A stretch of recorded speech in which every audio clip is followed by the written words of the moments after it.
Juste avant de lancer un nouvel épisode, je suis très heureux de donner la parole à quelqu'un qui travaille au quotidien avec la personne que vous allez entendre dans l'épisode d'aujourd'hui. Je veux parler de Thibaut Périllat, le fondateur de Lactic. Salut Thibaut. Salut Hermano, ravi de t'avoir aujourd'hui.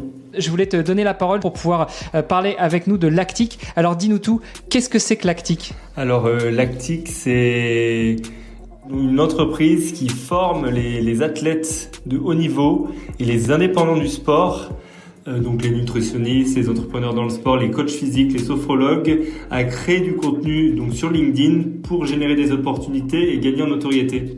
En quoi est-ce que toi et tes associés, vous êtes légitimes pour former les sportifs de haut niveau et les indépendants du sport ?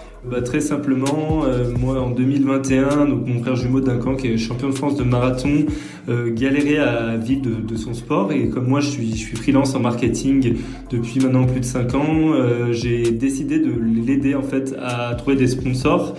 Et j'ai notamment raconté son histoire en ligne sur LinkedIn, et en l'espace de quelques mois, ça a très bien marché. J'ai réussi à lui trouver plusieurs sponsors, et aujourd'hui il vit très bien de son sport.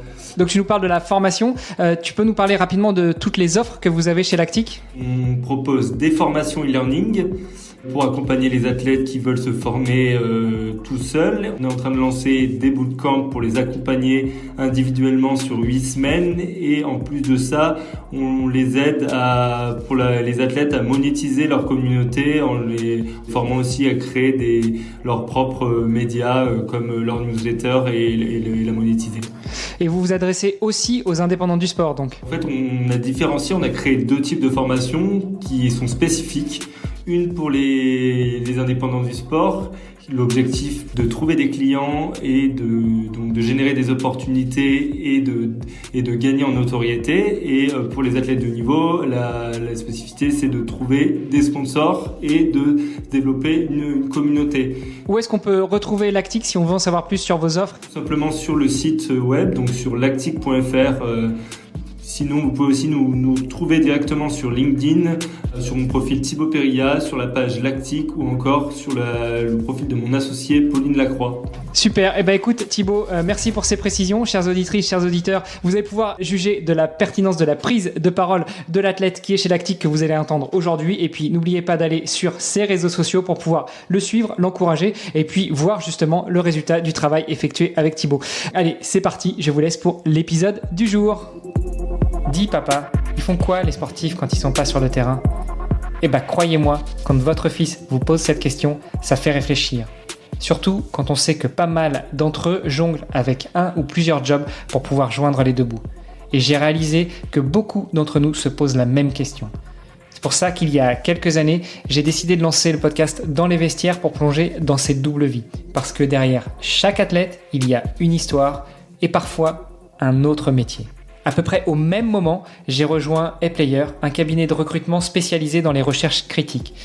Alors moi, je suis recruteur tech et avec mon associé, on aide les entreprises à trouver les perles rares, mais on accompagne aussi les entités qui veulent définir ou redéfinir une politique de recrutement. Et je peux vous dire que des sportifs de haut niveau, croisés au gré de nos chasses de candidats, on en a vu un sacré paquet. Et oui, parce que, encore une fois, vivre de son sport n'est pas si facile quand on n'est pas installé au plus haut des podiums depuis des années. Et encore, comme une marque bien installée, il faut y rester et se réinventer sans cesse. Du coup, à travers les histoires inspirantes de mes invités, je vous propose de découvrir comment on peut répondre à nos enfants qui se demandent encore ce que font toute la journée ces sportifs de haut niveau. Parce que oui, entre sport et entrepreneuriat, il y a beaucoup de points communs. Et avec les JO de Paris qui approchent, c'était le moment de redonner vie à ce podcast. Alors restez après l'épisode, je vous donne tous les détails sur notre invité et je vous invite à aller voir la page sur le site vestiaire.org pour pouvoir le soutenir dans ses projets. Allez, c'est parti pour un nouvel épisode. Salut les sportifs, c'est Hermano et je suis très heureux de vous recevoir pour un nouvel épisode du podcast Dans les vestiaires. Aujourd'hui, je suis à nouveau en physique, en face à face avec mon invité et j'ai un peu peur, on en parlait un petit peu en off, mais il a l'air gentil. Et regardez-moi ça, il a un beau sourire. On a la chance d'être accueillis dans la salle du Striking 15 à Paris 15e, une salle de boxe, kickboxing, MMA. On va parler de tout ça avec mon invité qui est Ange Kountzli. Salut Ange. Salut Hermano, ça va? Bah très bien, et toi? Très bien, très bien, très bien. Tu vois, j'ai essayé de faire une petite blague en disant que je voulais pas trop me frotter à toi, mais Non, tu peux. physiquement t'as l'air gentil, quoi. Ah, je le suis, c'est pas que l'extérieur, ne t'inquiète pas. Non, y a aucun souci là-dessus, t'inquiète pas. Je te propose qu'on rentre directement dans le vif du sujet. L'objectif de ce podcast, c'est d'en savoir plus sur la vie des sportives et des sportifs de haut niveau, savoir comment vous financez vos carrières, comment vous vivez votre quotidien. Et la première question que je pose à mes invités, elle est toute simple. Qui es-tu? Qui est Ange Kounzli? Ok, très bien. Alors, je m'appelle Ange Kounzli, je fais 1m72. Non, je rigole. Non. Vas-y, tu peux entrer les mensurations, ça peut intéresser certaines. Comme Mike Tyson, les mêmes à peu près au niveau de la nuque. Non, je suis boxeur professionnel depuis maintenant 4 ans. Ça s'est passé avant Covid. Effectivement, je travaille à côté, je suis coach sportif plutôt en boxe. Et effectivement, c'est un travail, on va pas dire alimentaire parce que c'est un métier de passion, mais je suis obligé, effectivement, j'aimerais bien ne faire que de combattre, mais c'est trop difficile en France. C'est trop difficile et pas assez rémunérateur? Tout à fait. On est très mal, de toute façon, en France, il n'y a que le foot qui compte. Donc on est tous très mal visibles. Enfin, à la télé, il y a aucun autre sport qui prévaut, mis à part celui du foot, quoi. Ouais, un petit peu de tennis, un petit peu de golf, un peu de rugby. Oui, mais ça reste très élitiste et de toute façon, c'est pas en France. En France, il y a que le foot qui compte. Tu disais que t'es boxeur. Quel type de boxe? Alors, j'ai commencé par la boxe française, la savate, avec uniquement les pieds et les poings. Donc, on combat en chaussures et avec une tenue, une espèce de salopette qui fait plus de mal à la discipline que le reste. Après, j'ai commencé à faire du kickboxing. Là, récemment, j'ai décroché une ceinture, un titre en ISK Europe, en kickboxing. Et j'ai aussi fait du K1. Donc, cette fois-ci, ce sera avec les coups de genoux autorisés. Et j'ai combattu aussi en Muay Thai, donc avec les coups de coude et les coups de genoux autorisés. Wow. MMA, non? MMA, bah, ça y est, là, je vais faire ma transition. Je vais travailler un petit peu le sol pour être complet. Et oui, effectivement, je vais aller dans le MMA parce que pour faire le parallèle entre l'argent, etc., le MMA est passé légal en France depuis quelques mois, donc tout le monde en parle, c'est l'émulsion de partout. Donc oui, effectivement, je vais me lancer dans le MMA, mais je pense que Jimmy Viano aussi voulait se mettre dedans, il me semble. Bah, effectivement, je t'avais dit en off que j'avais eu la chance d'avoir aussi Jimmy Viano, dont j'ai publié l'épisode il y a quelques semaines. Qui a aussi performé à très haut niveau en kickboxing et en Muay Thai et qui se lance maintenant dans le MMA. Et son approche était la même, de dire c'est un autre sport, certes, mais c'est aussi beaucoup plus rémunérateur que la boxe ou le kickboxing. C'est ça, c'est la mode, tout le monde en parle. Même si les gens ne regardent pas, ils ne savent pas ce qu'ils veulent regarder, ils en regardent quand même. Bah non, mais je dis ça parce que j'étais allé voir un ami qui combattait, Rassim, qui combattait à l'Ares, c'est un combat de MMA, et dans le public, dès que ça allait au sol, dès qu'il y avait des emmenés au sol, donc les frappes sont autorisées au sol, tout le public, de façon unanime, criait « Relevez-vous et pétez-vous la gueule debout ». Ce qui sous-entend bien que les gens ne savent pas ce qu'ils veulent voir. Ils veulent voir du kickboxing, mais en mitaine, parce que c'est très impressionnant. Ils veulent pas voir deux mecs se chiffonner par terre. Mais c'est ça le MMA. C'est 50% au sol, 50% debout. Et les gens ne savent pas ce qu'ils veulent. Et ils m'énervent. Voilà. Bon, calme-toi. Je ne voudrais pas t'énerver, non, s'il te plaît. Pas. Je tiens à mon intégrité. Parfait. Bon, revenons un petit peu sur toi. Je t'ai demandé qui tu étais. Donc, tu nous as dit tes mensurations, pour déconner, Mike Tyson. Et puis après, tu nous as dit un petit peu ce que tu pratiques comme sport. Quand est-ce que tu as commencé le sport? C'est quoi pour toi le sport, d'aussi loin que tu te souviennes? Bon, pour moi, alors le sport, c'est avant tout une énergie. J'ai commencé avec beaucoup d'énergie, à faire tout et n'importe quoi. Donc j'ai commencé à faire du roller, j'ai commencé à faire du skate, du BMX, tout ce qui me donnait un peu de frisson, qui me donnait de la vitesse et du risque, toujours, là-dessus on est bon. Et après ça s'est doucement dirigé vers la boxe parce que c'était le sport qui pour moi était le plus intensif. C'est ce qui me calmait le plus et me canalisait le plus, que ce soit dans la manière de boxer, c'est-à-dire dans l'énergie que je mettais dans les coups et dans les coups que je me recevais et qui me faisaient frissonner aussi. Waouh. Non, pas toi? Ouais, moi je fais pas de boxe, mais du coup j'ai un frisson qui me traverse. Et c'était ton choix, la boxe? Tout à fait. Ou c'est tes parents qui se sont dit on va lui trouver un sport pour qu'il se défoule? Non, du tout. Ça s'est imposé à moi tout naturellement. Comme je te dis, j'avais beaucoup d'énergie. Je fais partie de ces gens qui ont toujours eu de l'énergie et qui ont besoin d'extérioriser, sinon on se bouffe. Et je me suis dirigé vers ça assez naturellement, mais sans me prendre la tête.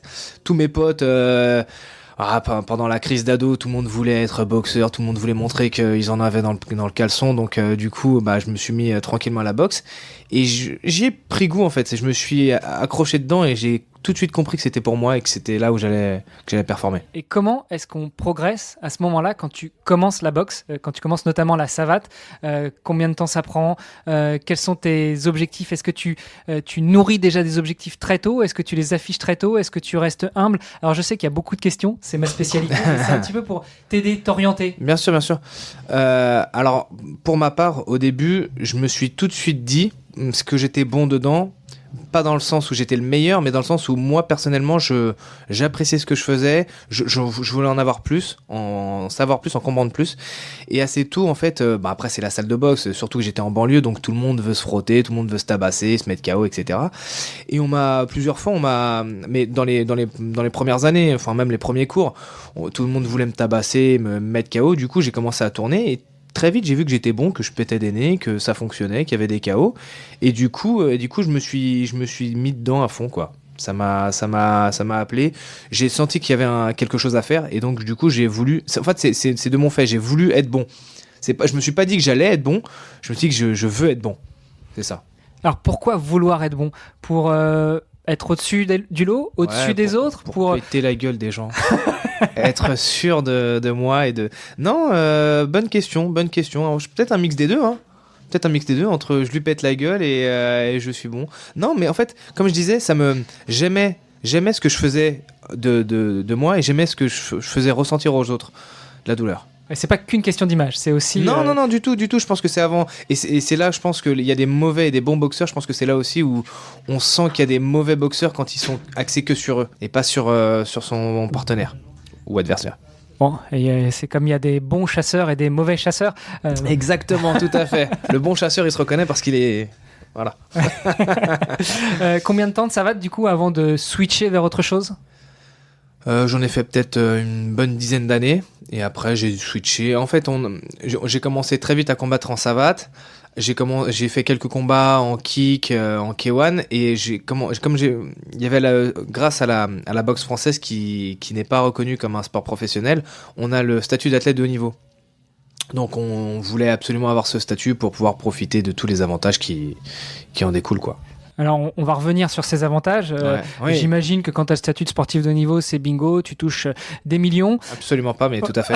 tout à fait. Restons un peu sur ton parcours de boxeur, une dizaine d'années en savate.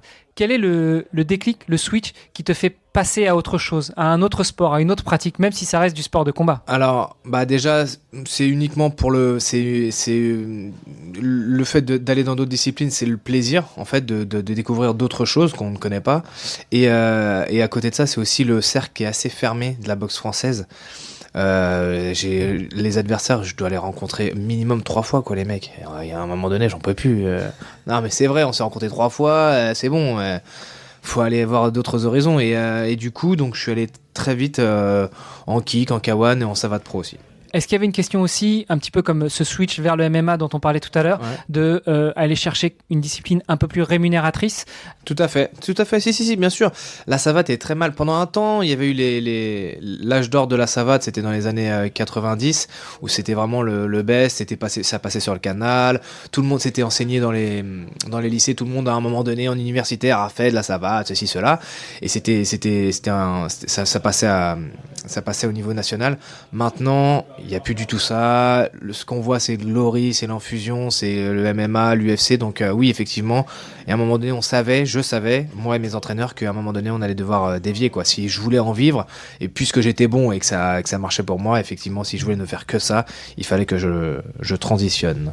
Et comment on se lance dans cette transition? On change les entraînements, on s'inscrit ou on se fait inscrire sur des combats et puis du coup on a un peu l'accord des coups et on y va? Non. Moi j'ai eu la chance d'avoir des coachs qui étaient vraiment multidisciplines. Donc on m'apprenait de temps en temps, on faisait quelques séances sur les genoux, sur les coudes, sur le sol, etc.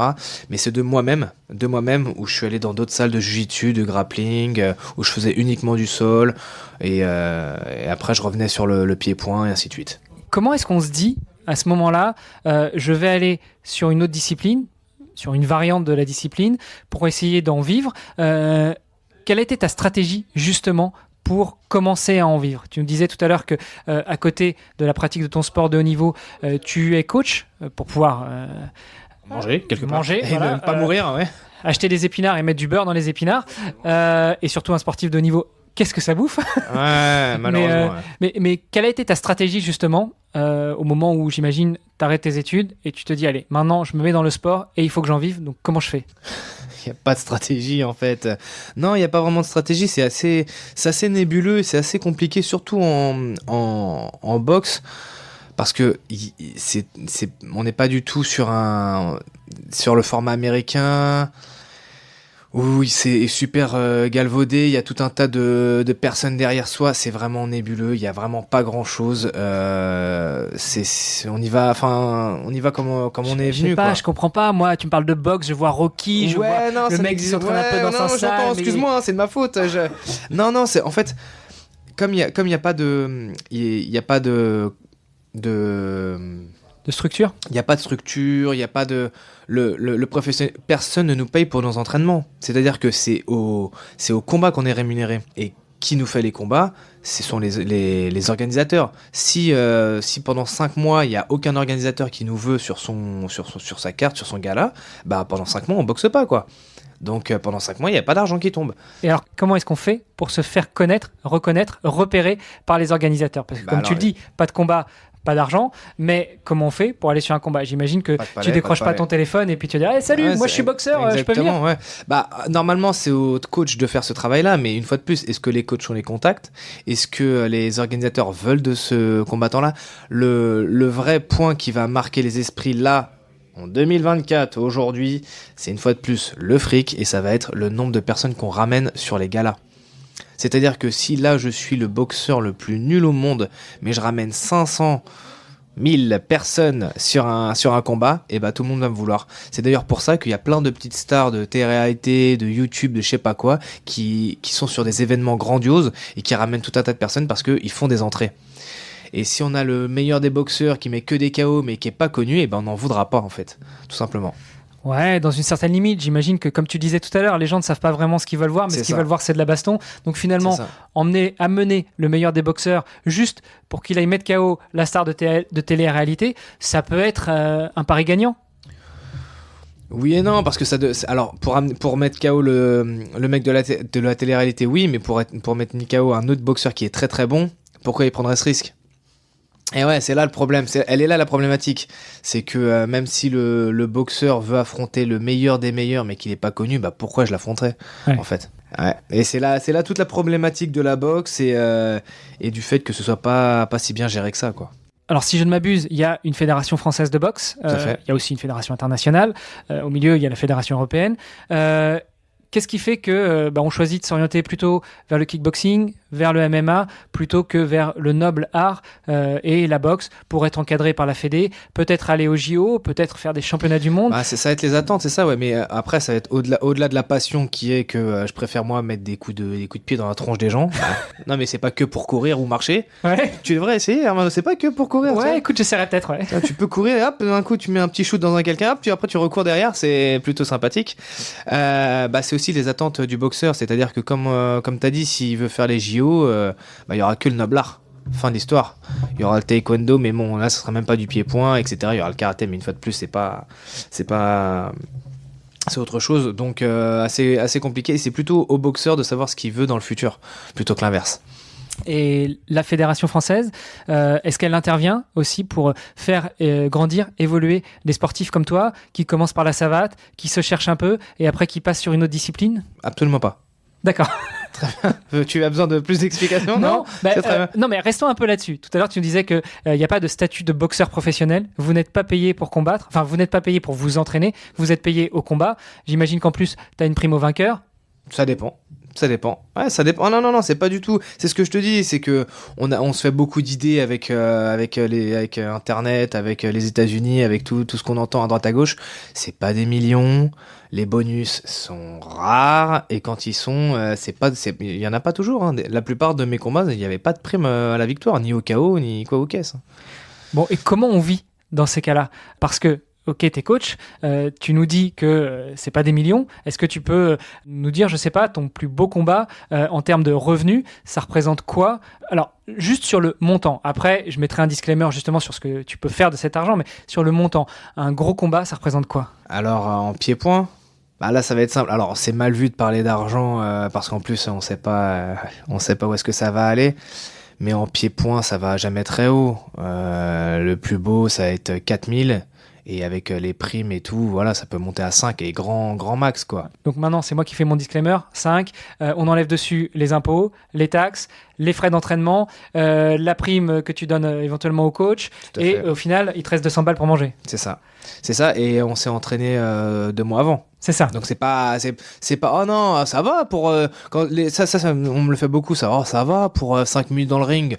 Oh, ça va, oui, sauf que s'il y avait que 5 minutes, mais il y a la bouffe, il y a les compléments alimentaires, il y a pendant 2 mois à s'entraîner, quoi. Enfin, 2 mois de préparation spécifique pour ce combat. C'est ça, donc il y a les 10, 15, 20 ans avant où tu as galéré, tu as investi sur toi et sur ce potentiel combat. C'est ça. Je réponds à ton objection où tu disais c'est pas facile d'en parler parce qu'on sait pas où ça va aller, d'où mon disclaimer.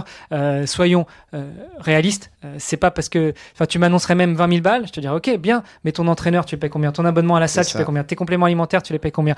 Tes chaussures, ton matos, ta tenue, etc. Exactement. Est-ce que toi là-dessus, par exemple, tu es accompagné par des partenaires, donc plus que des sponsors financiers, mais par des partenaires en termes de matos? Comment est-ce que tu mets bout à bout tout ça tous les mois? Alors c'est que récemment que j'ai effectivement commencé à faire un maximum de pubs et demander de l'aide parce que je me fais le temps passe, mais j'essaie de me faire aider un maximum.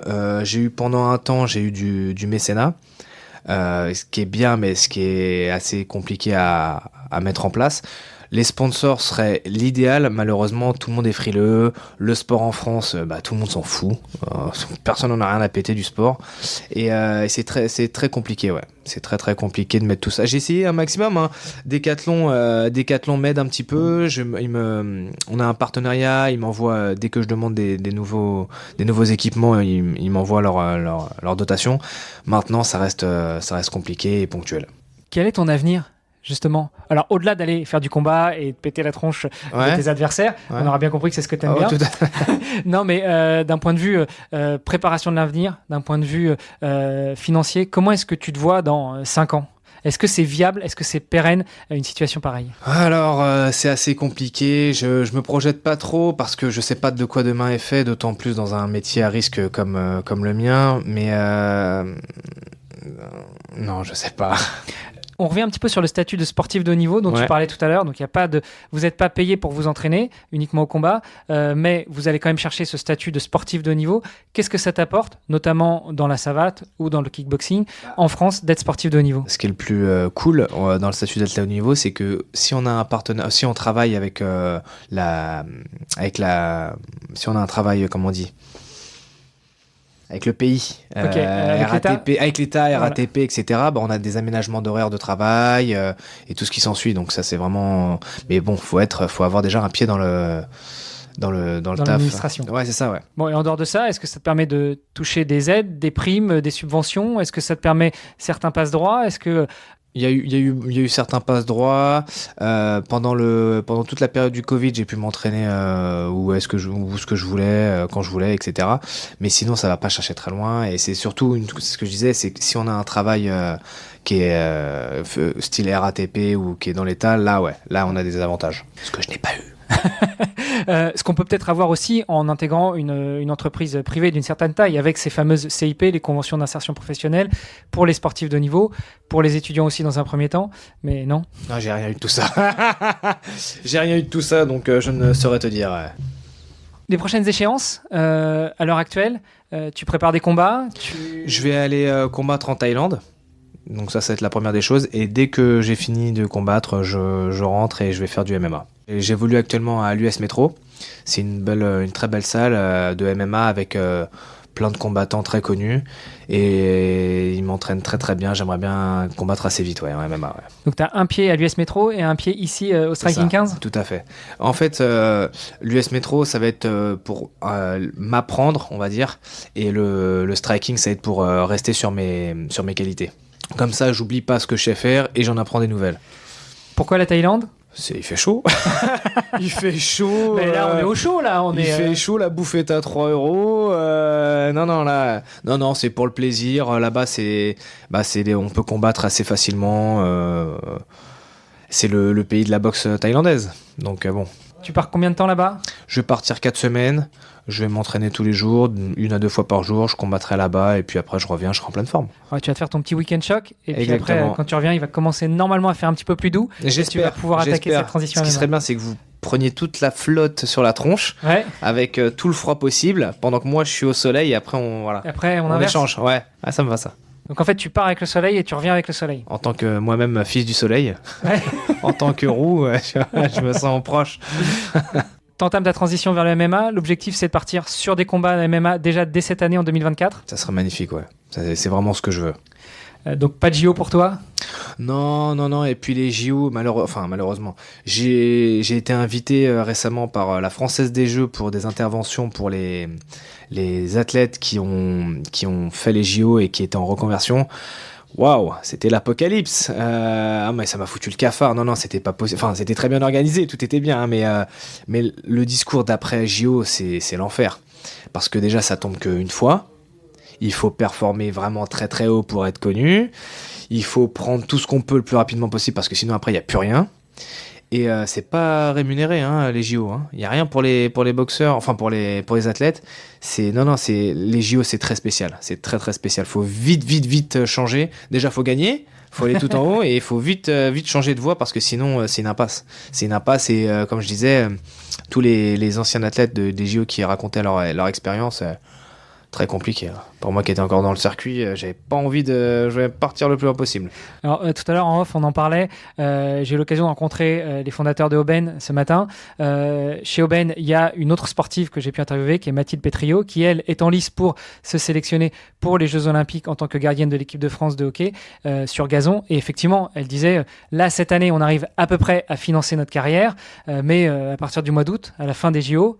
On ne sait pas, c'est la grosse inconnue. Et ça rejoint ce que tu disais, c'est en gros, tu fais tes JO, tu t'éclates, et puis après, tu prends la poudre d'escampette et tu te mets sur autre chose. Ouais, c'est ça. Et si tout va bien, elle gagne tout, elle est super connue, elle passe dans TéléZ et ça va aller. Et sinon, ciao. Donc, retour à la réalité, et là, c'est difficile. Ouais. Raison pour laquelle toi, t'entames ta transition vers le MMA.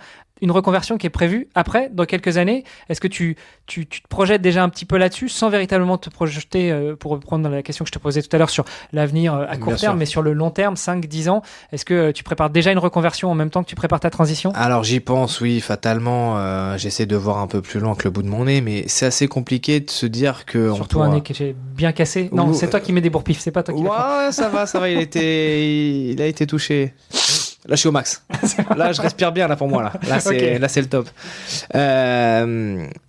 Pour en revenir à la reconversion, non, j'y pense.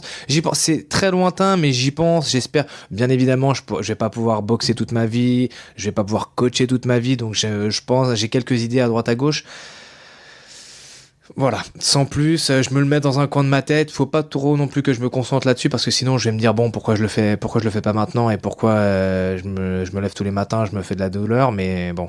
C'est peut-être le sujet, c'est vrai que je l'élude un petit peu, mais on parle sur ce podcast de comment est-ce que les sportifs vivent d'eux et par leur passion, mais préparer la reconversion, c'est-à-dire est-ce que, à ton avis, ça pourrait se préparer déjà dès maintenant en s'attachant les services d'un conseiller en gestion de patrimoine, parce qu'on n'a pas besoin d'être milliardaire pour avoir un conseiller en gestion de patrimoine. Même 50, 100 euros par mois, bien orienté, savoir où les placer, les faire fructifier. Tu gagnes un combat, youpi, tu gagnes 5000 balles. Si tu peux te permettre de les placer quelque part, de les placer pour l'avenir, parce que y a aussi une chose dont on ne parle pas, c'est la vie de sportif de haut niveau. Si tu n'es pas salarié, comment est-ce que on met de côté pour la retraite tes points retraite, tes années de travail, etc. Là, tu es en vacances en tant que sportif, tu t'entraînes tous les jours, tu fais ce que tu veux. Je rigole, bien sûr. Mais comment est-ce que tu capitalises pour ta retraite ? Je fais la technique de l'autruche. Mais non, t'es coach. Ça fonctionne bien. Voilà. Franchement, Hermano, là... Non, mais en plus, c'est à moitié vrai. Après, là... On le voit dans le système actuel, la retraite, tout ça, ça nous paraît impossible, loin, inaccessible. Moi qui suis auto-entrepreneur, je l'ai dans le baba quoi qu'il arrive. Donc tout ce que je me dis, c'est que je vais devoir travailler toute ma vie. Je vois bien comment sont nos grands-parents. Ils ont qu'une seule envie, c'est de travailler. Et de toute façon, ils ont pas assez de fric pour la retraite. Donc dans tous les cas, ils sont perdants. Et je pense être déjà le plus grand des vainqueurs au niveau de la défaite. Bon, écoute, il faut pas partir perdant. Non, mais tu montes pas sur un ring en te disant que tu vas oui, perdre. non, mais ce que je veux dire par là, c'est que au-delà de pas y penser, j'y pense pas. Moi, je trouverais une formulation plus belle. Je dirais que tu crois sur toi et en ton avenir, Ouais. et que tu crois en ta bonne étoile. Quelque chose de bien va se passer. Ça va te permettre d'être Je l'espère. retraité rapidement. Ouais, je fais tout pour. C'est plus ça que je fais. C'est-à-dire que je mise sur le présent en me disant que mon futur en bénéficiera. Aura les bénéfices, du moins. On parlait tout à l'heure de ceux qui t'accompagnent. Il y a l'US Metro, il y a Tout à le fait. striking. Est-ce que tu as d'autres Ouais, partenaires? tout à fait. Je suis avec Lactic aussi, qui m'aide vachement pour obtenir des sponsors qui sont un peu plus pros, et c'est vraiment très compliqué à aller toucher, à aller voir des entreprises, surtout pour des sports aussi mal vus et mal connotés que la boxe, parce que c'est assez compliqué d'aller voir des sponsors, des entreprises, et de leur dire hey, vous savez que je pète la gueule des gens, ça vous dirait de venir D'associer votre image à la mienne? Exactement. Donc il m'aide là-dedans, ouais. J'avais échangé aussi avec Thibaut. Il t'aide justement à redorer un peu le blason, Tout à à fait. montrer le bon côté de la boxe, parce qu'il n'y a pas que les bourre-pifs que tu prends ou C'est que ça, tu ouais. donnes. Il y a aussi toute la résilience que tu mets dans ton travail, tout l'acharnement et toute l'obstination, et puis qui te permettent aussi de mettre en avant des valeurs qui peuvent être en accord avec celles des partenaires potentiels que tu peux Et avoir. qu'ils le sont bien plus que ce qu'on croit. Moi, j'ai énormément d'avocats très très bien placés en coaching. Tout ce qu'on fait sur le ring, ils voient tout de suite la corrélation dans leur taf, et ils excellent. Bon bah voilà, c'est un peu la conclusion. Du coup, si vous voulez exceller aussi bien au niveau Bien sûr. personnel que professionnel, faites de la boxe. Pétez la gueule aux gens, vous pourrez être meilleur avocat en plaidant votre propre culpabilité, c'est très bien. Écoute, ça me va. Bon, je te propose qu'on en reste là, du coup. Très bien, parfait. Non, Nickel. est-ce qu'il y a d'autres sujets que tu aurais voulu aborder aujourd'hui? Ouais, j'aimerais bien aborder. Bah, du coup, ça fait un petit peu écho avec ce que j'ai dit et ce que j'ai pas dit par rapport à la motivation. Je pense que ma génération est un petit peu en manque d'inspiration par rapport à des gens qui pourraient les porter. Je pense qu'on a des très mauvais exemples. On a des mauvais exemples à la télé, dans les journaux, sur Instagram, etc. Je pense que on se focalise sur ce qu'ils ont accompli et pas sur les personnes en soi. Je vais prendre l'exemple de Conor McGregor, qui voilà, au moins sera très connu, surtout dans les sports de combat. Oh là là, il a gagné le million, etc. Il est trop fort, c'est le plus beau, c'est le meilleur, et il a plein de meufs, c'est trop bien pour lui. Mais je pense que ce qu'il véhicule à partir de maintenant est assez mauvais et autodestructeur, parce que il transmet plus de valeur. Alors une fois de plus, les valeurs pour ma génération, c'est quelque chose de très très abstrait. On s'en fout un petit peu. On préfère le fric aux valeurs. Mais c'est là-dedans. C'est une valeur en soi. Hein. Oui, tout à fait. C'est la meilleure des valeurs. Non, non, mais voilà. Arrête, Hermano. On coupera. Non, mais je pense qu'il y a plus personne qui a des bonnes valeurs à transmettre, et j'aimerais bien, bon, à mon petit niveau, et même je suis pas un exemple, mais j'aimerais bien donner l'envie d'avoir des valeurs. C'est bête ce que je viens de dire, mais juste avoir envie d'en avoir. Pas d'en avoir, hein, mais d'en avoir envie. Et je sais que c'est très dur, parce qu'on a énormément de confort, on est vite happé par le quotidien, et je pense que le sport, et plus particulièrement la boxe, qui est pour moi le sport ultime, c'est le sport vers lequel tous les autres sports tendent, parce que je suis désolé, mais quand on fait de la course à pied, on se bat quelque part. Quand on nage, on se bat. Quand on fait une compétition, on se bat. Et la plus belle des batailles, c'est la boxe, puisque c'est celle qui est la plus pure. Et je pense que chacun devrait au moins une fois mettre les gants pour se rendre compte qu'on n'est pas en sucre, qu'on a un meilleur mental que ce qu'on pense, et qu'on a envie d'avoir des valeurs qui seront communes et qui seront belles à porter. Oh, bah écoute, ça c'est une belle conclusion. J'espère. Je te remercie. J'espère. Tu disais que quand on court, on se bagarre un peu. Je te confirme, hein, pendant ma traversée de la France, ouais. je suis tombé sur 2 bons gros tarés avec qui j'ai fini par boxer. Un près d'Auxerre, un à Toulon. Bon, j'ai pas boxé longtemps, mais j'ai couru longtemps. Donc au moins j'ai pu les éviter. Physiquement, t'as failli venir aux mains Non, il y en a un avec qui je suis venu aux mains. Magnifique. Alors pour la petite histoire, Ouais. j'étais sur une petite route de campagne en arrivant sur Auxerre, et un mec avec sa camionnette a rien trouvé de mieux à dire que t'es sur ma route, Oui. tu dégages. Bah ouais, mais excuse-moi, ta route, on peut la partager. Non. Et lui est sorti de sa camionnette, il m'a bourré de bourre-pif. Donc lui s'est fait plaisir, tu vois, en envoyant. Ouais. Moi, je me suis mis en boule, j'ai évité, j'ai encaissé, et puis après, il a fini par partir. Voilà. Allez, victoire par abandon. C'est ça. Quelque part. Exactement. Non, mais il y a des. Alors, au-delà de cet épisode-là, mais tu vois, se battre contre soi-même en courant, en se disant, allez, je le fais encore une dernière fois, allez, je cours encore ce dernier kilomètre, bon, allez, j'en peux plus, mais je vais pas manger, pas boire, et je vais courir encore. Ben ça, mentalement, c'est très très fort. Et tout le monde peut essayer de le faire, et c'est en ça qu'on va tous s'améliorer. Écoute, merci beaucoup. C'est moi, Hermano. J'ai encore 2 dernières questions pour toi. Bien sûr. La première, si tu pouvais vivre dans un monde un petit peu fantastique, un peu de science-fiction. On reviendra dans les années 90. Excuse-moi, pardon. Ouais, non, te reprojeter à côté du petit ange qui va découvrir la savate. Lui te voit, connaît tout le parcours que tu as eu, donc que lui va avoir. Qu'est-ce que tu penses que lui dirait de toi en te voyant? C'est pas assez.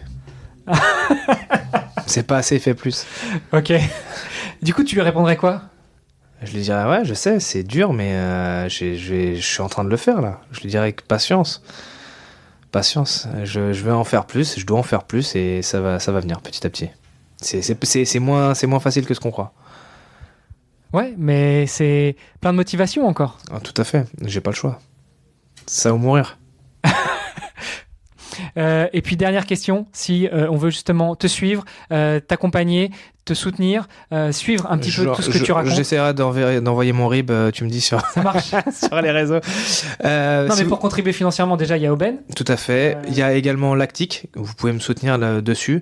Après, les messages d'encouragement me vont très bien sur Instagram, Facebook, TikTok, toutes les plateformes existantes, je suis dessus, et excepté OnlyFans. Super. Enfin, on verra. Mais c'est autre chose. Ouais. Mais de toute façon, on remettra toutes ces infos-là dans les notes de l'épisode. Parfait. Ange, merci beaucoup de m'avoir accueilli dans ta salle, enfin en tout cas dans la salle dans laquelle tu t'entraînes. J'en profite, on est là physiquement, je prendrai la caméra, je ferai quelques petites prises de vue, je mettrai ça sur les réseaux. Grave. Merci. Et puis, merci encore. Bonne continuation. Je te remercie, bon voyage vers la Thaïlande. Yes. Merci. Et à très bientôt. Yes, à bientôt.